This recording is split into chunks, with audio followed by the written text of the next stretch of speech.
Hello guys, once again you all are welcome to this channel. जैसा कि आप लोग वीडियो का थंबनेल देखे होंगे तो उसमें मैं आज डिस्कस करने वाला हूँ क्लास 12 के मैथ्स के बारे में। ठीक है, वो भी आपका चैप्टर जो होगा वो आपका मैट्रिक्स होगा। ठीक है, तो सबसे पहले हम लोग देखते हैं कि आपका सिलेबस में क्या क्या पढ़ना है। तो सबसे पहले हम लोग सिलेबस को देखते हैं। देखिए, मैथ्स 12 सिलेबस जो आपका सीबीएसई बोर्ड और बिहार बोर्ड दोनों के लिए है। ठीक है, दोनों के लिए आपका कंटेंट वही है, वही सब चैप्टर्स कवर करना है पूरे ईयर। तो फर्स्ट जो आपका चैप्टर होगा वो आपका है रिलेशन एंड फंक्शन। सेकंड जो आपका चैप्टर है ना, फर्स्ट चैप्टर आपका क्या हो गया, relation and function. Second chapter आपका क्या हो गया, मैट्रिसेस। उसमें आपको पढ़ना होगा मैट्रिक्स एंड आपका डिटर्मिनेंट। ठीक है, थर्ड जो आपका चैप्टर है, जो मोस्ट मार्क्स कैरी करने वाला चैप्टर है, वो आपका है कैलकुलस। फोर्थ आपका चैप्टर है vector and 3D। Fifth chapter आपका लीनियर प्रोग्रामिंग प्रॉब्लम्स, जिसको कि हम लोग शॉर्ट में बोलते हैं एलपीपी। ठीक है, और लास्ट जो आपका बच गया चैप्टर वो है आपका प्रोबेबिलिटी है। तो इस तरह से आपको 6 चैप्टर्स को कवर करना है। और देखिए, सीबीएसई में आपको रिलेशन एंड फंक्शन के लिए 8 मार्क्स दिए जाएंगे, वही बिहार बोर्ड में 10। आपको फिर मैट्रिसेस के लिए 10 मार्क्स सीबीएसई बोर्ड के लिए, बिहार बोर्ड के लिए 30। फिर आपका कैलकुलस के लिए 35 मार्क्स सीबीएसई बोर्ड के लिए, बट बिहार बोर्ड के लिए क्या होगा 44 मार्क्स। वेक्टर एंड 3D के लिए आपको सीबीएसई में 14 मार्क्स और बिहार बोर्ड के लिए कितना 17 मार्क्स। लीनियर प्रोग्रामिंग प्रॉब्लम्स में आपको सीबीएसई में 5 मार्क्स और बिहार बोर्ड में 6 मार्क्स। प्रोबेबिलिटी में आपको 8 मार्क्स सीबीएसई में एंड 10 मार्क्स बिहार बोर्ड में। ठीक है, तो इस तरह से आपका क्या हो गया कि सीबीएसई में टोटल अगर मार्क्स को आप ऐड करोगे तो आपका टोटल कितना होगा, 80 मार्क्स होगा। ठीक है, और यहाँ पे 20 मार्क्स आपको क्या मिलेंगे, प्रैक्टिकल के लिए मिलेंगे। ठीक है, बट इसमें क्या होगा, टोटल आपका 100 पुट जाएगा, इसमें कोई प्रैक्टिकल नहीं होगा। ठीक है, तो इस तरह से मार्क्स का डिस्ट्रीब्यूशन है। ठीक है, इसको आप नोट कर लीजिएगा। ठीक है, तो आज का जो फर्स्ट जो टॉपिक है वो आप वीडियो का थंबनेल जैसा कि देख चुके होंगे, तो उसमें मैं आज डिस्कस करने वाला हूं मैट्रिक्स चैप्टर के बारे में। ठीक है, एक्चुअली मैट्रिक्स एक ऐसा चैप्टर है जिसको कोई भी क्लास का स्टूडेंट पढ़ सकता है। बहुत आसान चैप्टर है। देखिए, मेक श्योर कि आप लोग पेन एंड नोटबुक लेके बैठे होंगे, तो प्लीज जैसे जैसे पढ़ाएंगे आप नोट करते जाना। ठीक है,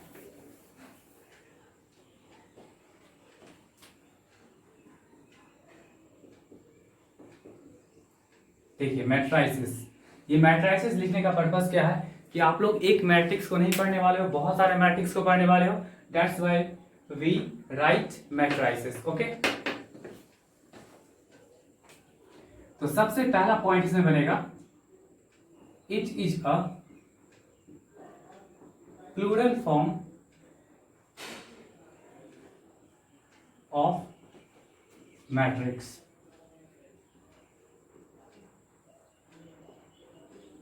सबसे पहला पॉइंट आपका क्या है कि मैट्रिसेस आपका क्या होगा, प्लूरल फॉर्म क्या चीज का, आपका मैट्रिक्स का है। ठीक है, चलिए अब हम लोग जानते हैं कि ये मैट्रिक्स है क्या।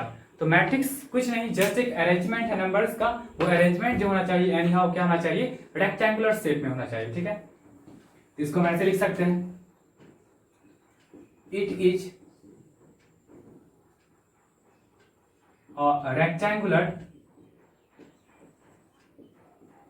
Rectangular array. ये एरे का मतलब ही होता है arrangement.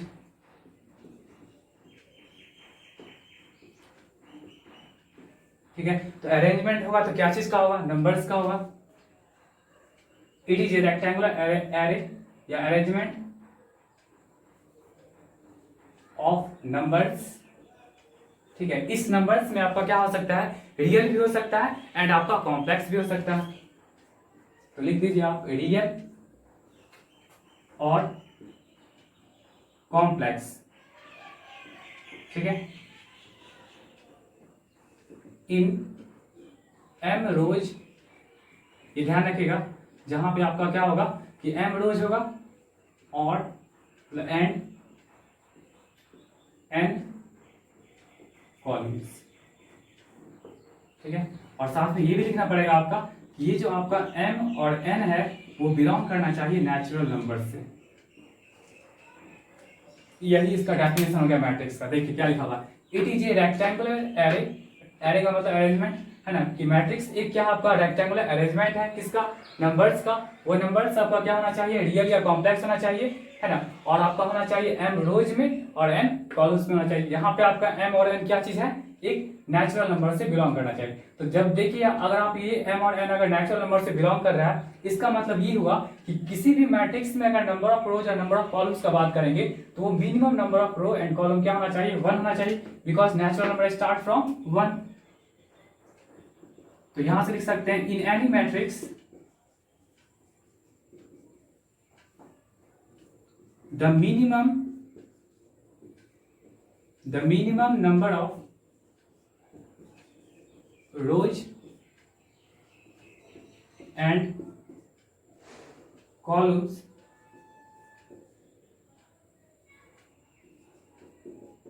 will be 1।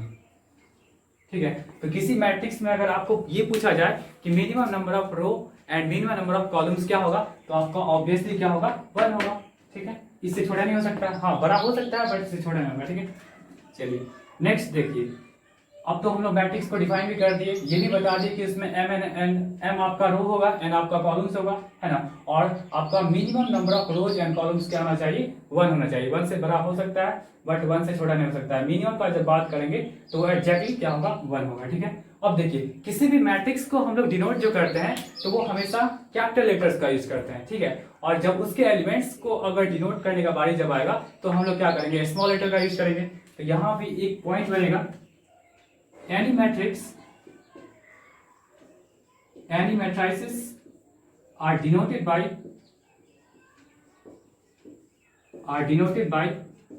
capital letters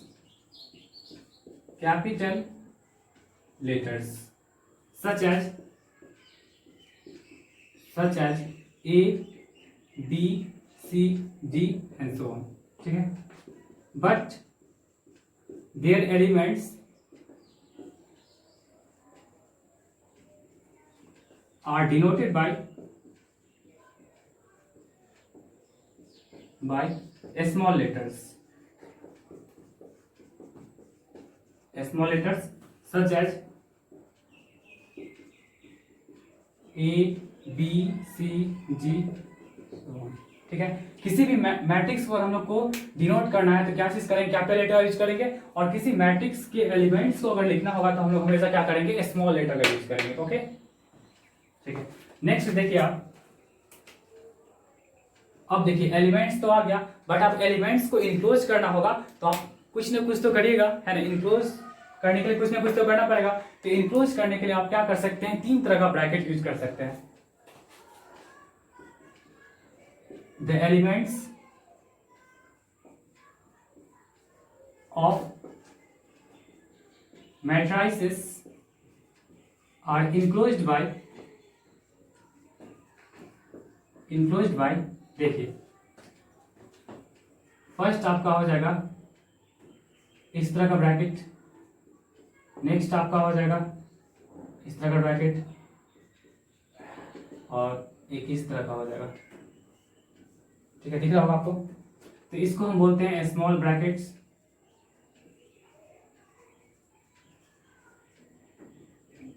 इसको हम लोग बोलते हैं बिग ब्रैकेट,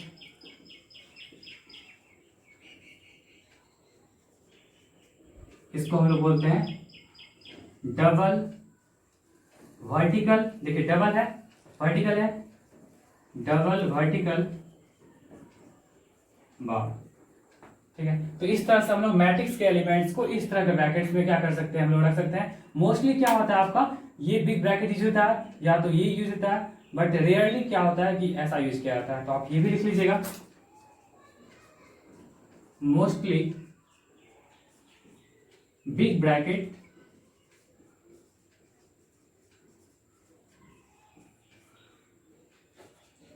are used,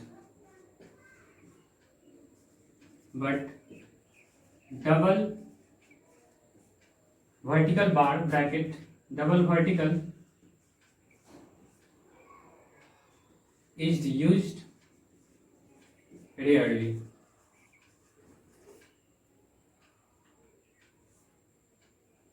ठीक है, डबल वर्टिकल आपका जो होगा, डबल वर्टिकल बार जो होगा आपका रेयरली यूज होगा। मोस्टली क्या होता है आपका ये वाला यूज होता है, नहीं तो आपका कभी कभी ये भी यूज होता है। ठीक है, तो इसको नोट कर लीजिएगा।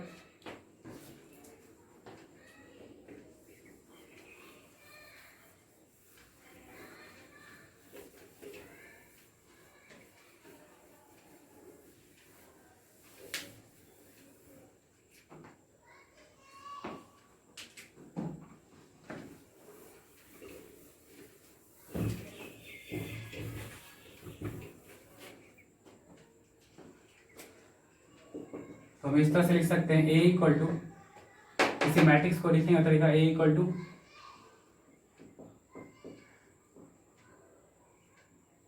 जहां पे एम आपका क्या होगा, हमेशा क्या होगा, रो फर्स्ट में होगा। ठीक है, और ये आपका क्या हो गया, कॉलम हो गया।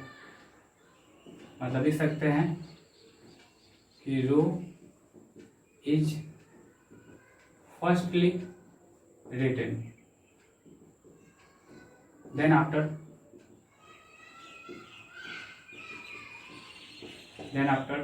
column। रो को हम सबसे फर्स्ट में लिखेंगे और उसके बाद आप क्या करिएगा, कॉलम को लिख लीजिएगा। ठीक है, इसको भी नोट कर लीजिएगा।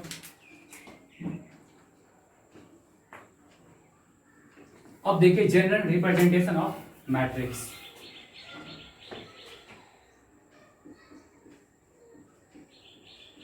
General representation of matrix. if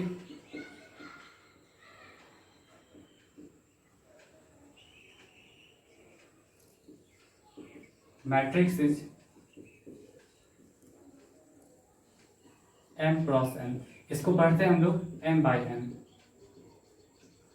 ठीक है, यही आपका क्या हो गया, ऑर्डर हो गया। इसको हम लोग बोलते हैं ऑर्डर बोलते हैं। ठीक है, आप लोग ध्यान रखिएगा, ये आपका ऑर्डर हो गया m क्रॉस n। अगर ऐसे रहेगा तो इसको पढ़ते हैं हम लोग m बाई n। यही आपका क्या हो गया, ऑर्डर हो गया किसी मैट्रिक्स का। ठीक है, तो देखिए इसको हम लोग कैसे लिखते हैं। देखिए मैट्रिक्स को लिखने का तरीका क्या हो जाएगा आपका, हम लोग क्या करेंगे, रिप्रेजेंट करेंगे कैपिटल ए से। देखिए A11 का मतलब ये हो जाएगा कि फर्स्ट रो का फर्स्ट कॉलम। ठीक है, A12 का मतलब फर्स्ट रो का सेकंड कॉलम, A13 का मतलब फर्स्ट रो का थर्ड कॉलम, A14 का मतलब फर्स्ट रो का फोर्थ कॉलम, और इस तरह करके ऐसे करके चलाएगा।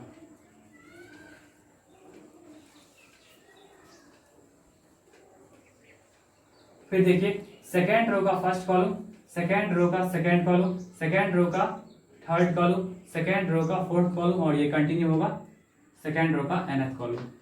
उसी तरह से थर्ड रो का फर्स्ट कॉलम, थर्ड रो का सेकंड कॉलम, थर्ड रो का थर्ड कॉलम, थर्ड रो का फोर्थ कॉलम, और यह कहा जाएगा थर्ड रो का nth कॉलम।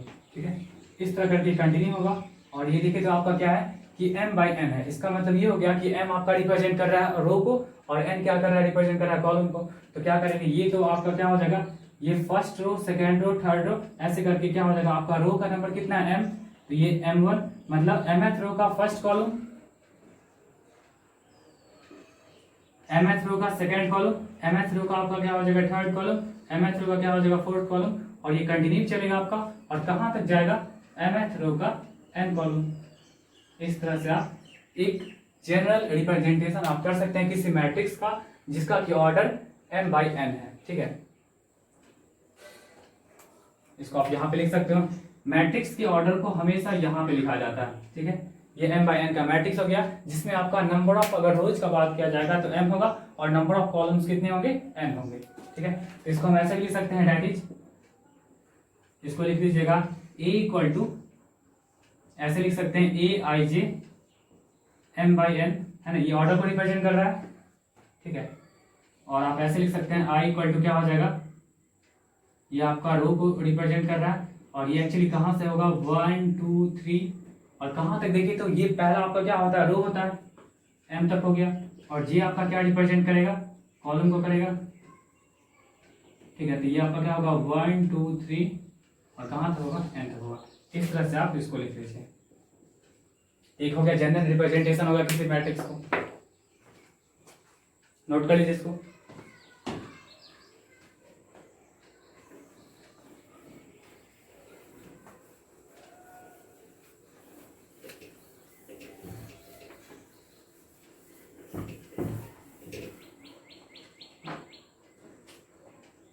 चलिए क्वेश्चन देखिए तो,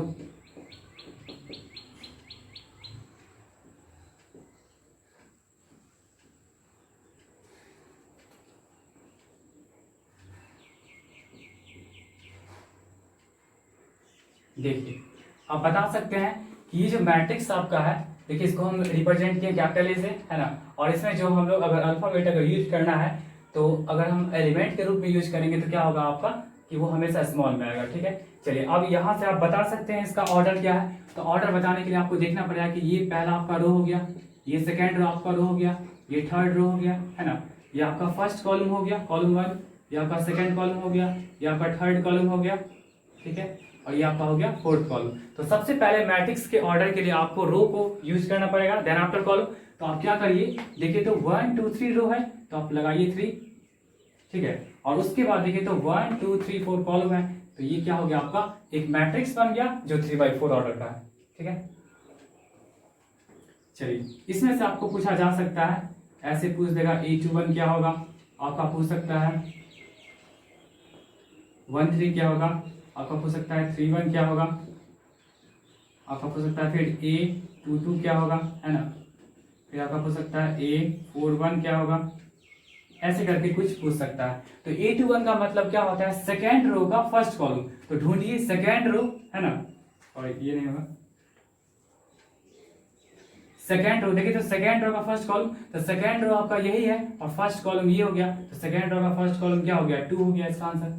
अगर पूछेगा A13 इसका मतलब क्या हो जाएगा फर्स्ट रो का थर्ड कॉलम, तो फर्स्ट रो का 1 2 थर्ड कॉलम क्या है आपका 4। अगर आपका पूछेगा A31 तो A31 का मतलब ये होता है कि थर्ड रो का फर्स्ट कॉलम, तो देखिए तो थर्ड रो आपका ये है और इसका फर्स्ट कॉलम क्या हो गया 9 हो गया। अगर आपका पूछेगा A22 तो आप क्या बताएगा सेकेंड रो का सेकेंड कॉलम, तो देखिए तो सेकेंड रो है और सेकेंड रो का सेकेंड कॉलम क्या हो जाएगा आपका 0 हो जाएगा। अगर आपका पूछेगा A31 तो आप ये बताइएगा कि थर्ड रो का फर्स्ट कॉलम, तो थर्ड रो का देखिए तो ये फर्स्ट रो, ये सेकेंड रो, ये थर्ड रो और थर्ड रो का फर्स्ट कॉलम, तो फर्स्ट कॉलम कितना हो जाएगा 9। ओ अच्छा, एक ही क्वेश्चन दो बार दे दे, कोई बात नहीं, आप इसको चेंज कर लीजिए, ऐसे लिख सकते हैं थर्ड रो का थर्ड कॉलम, थर्ड रो का थर्ड कॉलम 1 2 3 थर्ड कॉलम ये है आपका 7 हो गया। तो इस तरह से आप इस छोटे छोटे क्वेश्चंस का आप आंसर दे सकते हैं। ठीक है, चलिए इसको भी नोट कर लीजिए।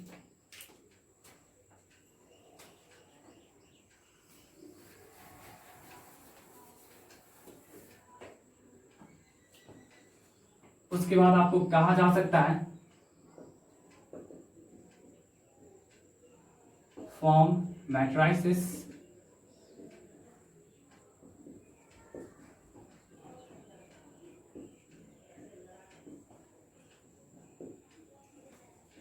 पहला देखिए ऑर्डर क्या हो गया 2/3 का हो गया, दूसरा हो गया 3/2 का, 2/3 एंड 2/3 और 3/2 में अंतर है। ठीक है, इसको आप मल्टीप्लाई करके 6 मत कर दीजिएगा, ये आपका ऑर्डर है।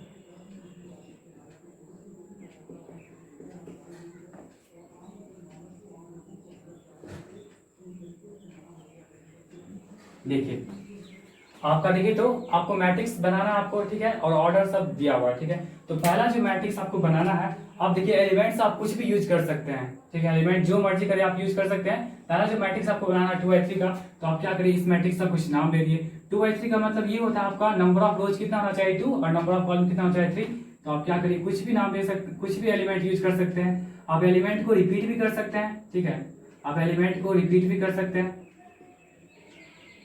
देखिए ये आपका हो जाएगा 2/3 का हो जाएगा। कैसे, आपका फर्स्ट रो सेकंड रो 2 रो हो गया और 3 columns, first column second column third column. Row आपका क्या होता है बेसिकली हॉरिजॉन्टल लाइन होता है और ये कॉलम क्या होता है आपका वर्टिकल लाइन होता है। ठीक है, तो ये आपका 2/3 हो गया। इसमें आपका बोल रहा है क्या 3/2 का, तो 3/2 का मतलब क्या हो जाएगा आपका कोई दूसरा मैट्रिक्स होगा, इसका कुछ दूसरा नाम ले लीजिए, है ना, आप कुछ भी लेटर यूज कर सकते हैं। देखिए आप कोई भी लेटर यूज कर सकते हैं या कोई भी नंबर यूज कर सकते हैं या नंबर्स को रिपीट भी कर सकते हैं, कोई फर्क नहीं पड़ेगा। तो ये आपका हो गया 3/2 का मैट्रिक्स हो गया। ठीक है, नेक्स्ट देखिए आप ये बोला आपका 1/3 का, तो 1/3 का मतलब क्या हो जाएगा, नंबर ऑफ रो कितना होना चाहिए 1 और कॉलम कितना होना चाहिए 3 होना चाहिए। तो आप क्या यूज कर लीजिए ऐसे करके, देखिए नंबर ऑफ रो कितना है 1 और नंबर ऑफ कॉलम कितने हैं 3, ठीक है। फिर नेक्स्ट देखिए इस मैट्रिक्स को आप 2/2 का बनाना है तो क्या करिए, 2/2 का ये बन गया, देख लीजिए नंबर ऑफ रो भी 2 हो गए और नंबर ऑफ कॉलम्स भी 2 हो गए, ठीक है। फिर ये देखिए एक अलग तरह का मैट्रिक्स है जो 4/3 का है, तो 4/3 के लिए क्या होगा, नंबर ऑफ रोज कितना होना चाहिए 4 एंड नंबर ऑफ कॉलम्स 3 होना चाहिए।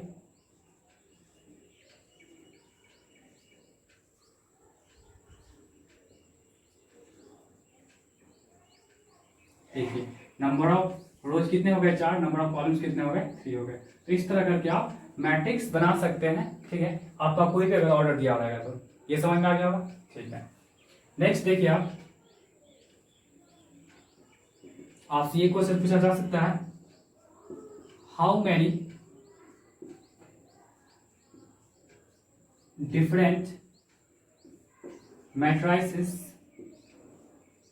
can be formed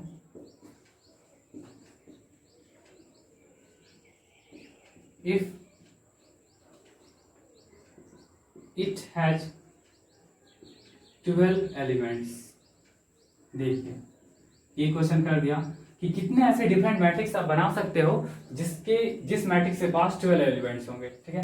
तो देखिए यहाँ पे क्या करेंगे, इसका सबसे आसान तरीका ये है कि आप जितने नंबर ऑफ एलिमेंट्स है आप इसको क्या करिए मतलब इसका फैक्टर देखिए कितना होगा। इसका जो ट्रिक होगा क्या होगा, सी द नंबर ऑफ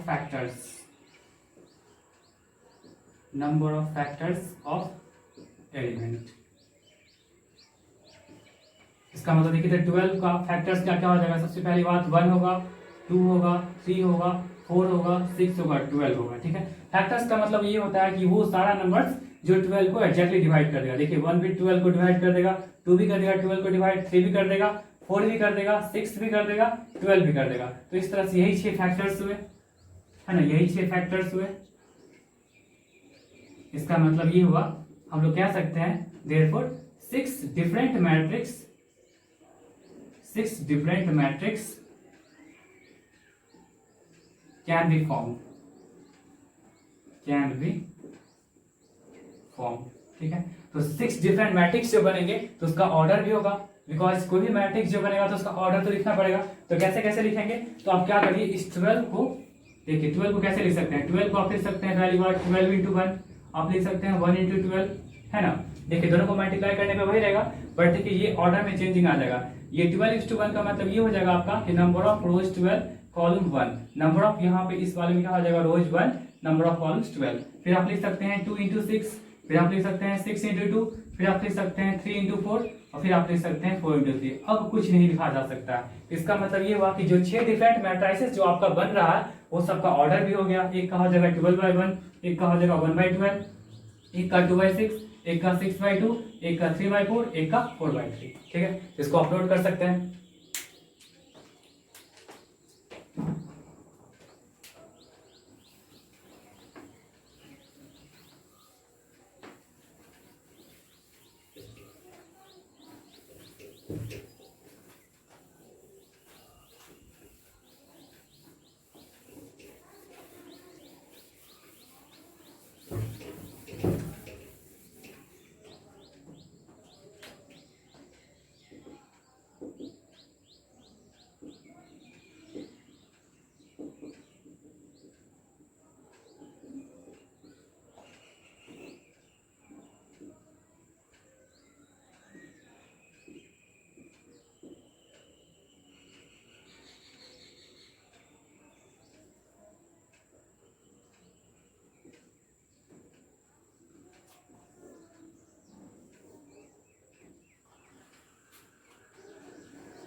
देखिए आपको क्या दिया हुआ है कि नंबर ऑफ एलिमेंट्स दिया हुआ है 7, एक ऐसा मैट्रिक्स जिसमें 8 दिया हुआ, फिर 9, फिर 10, फिर 15, फिर 18, फिर 12। तो क्या करिए आप इसको देखिए कि कैसे कैसे लिख सकते हैं। 7 को आप लिख सकते हो 1 into 7 और 7 into 1, और कुछ नहीं लिख सकते हैं, है लिख सकते हैं। इसका मतलब ये हो जाएगा कि आप अगर किसी मैट्रिक्स में नंबर ऑफ एलिमेंट्स अगर 7 है तो आप क्या कर सकते हैं, 2 डिफरेंट मैट्रिक्स बना सकते हैं। एक का ऑर्डर 1/7 हो जाएगा, एक का ऑर्डर हो जाएगा 7/1, तो 2 डिफरेंट मैट्रिक्स हो गया। फिर यहाँ देखिए 8 है, तो 8 को आप क्या कर सकते हैं, ऐसे लिख सकते हैं 1 into 8, फिर लिख सकते हैं आप 8 into 1, फिर लिख सकते हैं आप 2 into 4, फिर आप लिख सकते हैं 4 into 2। अब कुछ नहीं लिखा जा सकता है, इसका मतलब ये हो जाएगा कि आप 4 डिफरेंट मैट्रिक्स को बना सकते हैं। ठीक है, फिर 9 को देखिए, 9 को आप कैसे लिख सकते हैं, 1 into 9, फिर लिख सकते हैं 9 into 1, फिर आप लिख सकते हैं 3 into 3, है ना। अब तो कुछ नहीं लिखा जा सकता है, तो इसका मतलब ये हो जाएगा आपका कि नंबर ऑफ मैट्रिक्स जो बनेंगे वो आपका क्या होगा, 3 होगा। फिर देखिए 10 को आप कैसे लिख सकते हैं, 1 into 10, फिर आप लिख सकते हैं 10 into 1, फिर आप लिख सकते हैं इसको 2 into 5, फिर लिख सकते हैं इसको आप 5 into 2। तो इस तरह से कितने हो जाएंगे, 1 2 3 4, तो 4 डिफरेंट मैट्रिक्स आप बना सकते हैं। ठीक है, 15 में देखिए कितना हो जाएगा, पहले 1 into 15, फिर लिख सकते हैं 15 into 1, फिर लिख सकते हैं आप 3 into 5, फिर आप लिख सकते हैं 5 into 3। और भी कुछ हो सकता है, नहीं अब नहीं हो सकता है, तो यहाँ भी आप 4 डिफरेंट मैट्रिक्स बना सकते हैं। 18 को देखिए, 18 कैसे लिख सकते हैं, 1 into 18, आप फिर लिख सकते हैं 18 into 1, फिर लिख सकते हैं आप 2 into 9, फिर लिख सकते हैं आप 9 into 2, फिर लिख सकते हैं आप 3 into 6, फिर लिख सकते हैं आप 6 into 3। ठीक है, हो गया।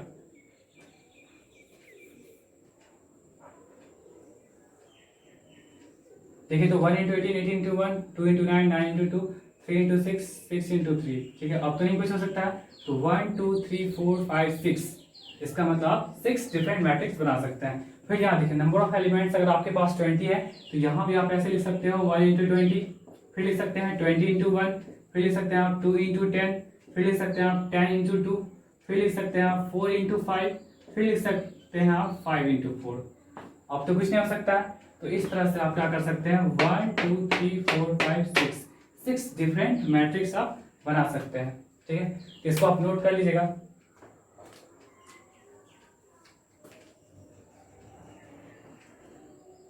ठीक है, तो आई होप आपको ये वीडियो अच्छा लगा होगा। ठीक है, तो आप हम नेक्स्ट क्लास में मिलेंगे। आप अब ये जानेंगे कि मैट्रिक्स के टाइप्स के बारे में हम लोग जानेंगे। ठीक है, आपको अगर वीडियो अच्छा नहीं लगा होगा, वीडियो अगर नहीं समझ में आएगा, तो प्लीज आप इसको 2-3 बार बैक करके देखना, आपको जरूर समझ में आ जाएगा। ठीक है, तब तक आप लोग पढ़िए अच्छे से। All the best.